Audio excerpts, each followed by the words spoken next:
Gary Payton II cashes in here after having a nice playoffs and a good season last year with the Golden State Warriors. He signs a 3-year, $28 million deal with the Portland Trailblazers. So reports were coming out early in the day and overnight that Gary Payton would most likely stay with the Warriors, but he runs where the money is, and who could blame him? He got the championship under his belt. He played good in the playoffs, and now he cashes in. So last season with the Warriors, 7.1 points a game, 3.5 rebounds, 1.4 steals, and 61% from the field, which is obviously mind-boggling, even though he only had 5 shot attempts a game, is Gary Payton. So Payton, he's a good hustle player, a good guy that comes off the bench, and he'll most likely back up Damian Lillard now over there in Portland. So Portland, they're trying to put together a team once again.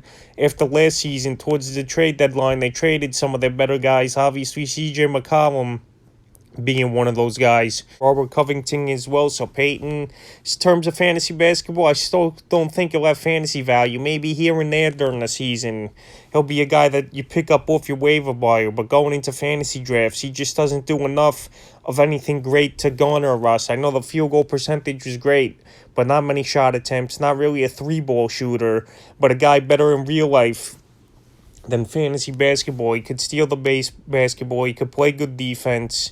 And he's a hustle player, and that's why he was rewarded here with that 3-year, $28 million. So the Warriors losing a couple guys in the first night of free agency, Payton and Toe Anderson, who went to the Los Angeles Lakers. So Gary Payton II here cashes in, and he signs with the Portland Trailblazers. And we'll see if he can take the next step in the upcoming 22-23 NBA season.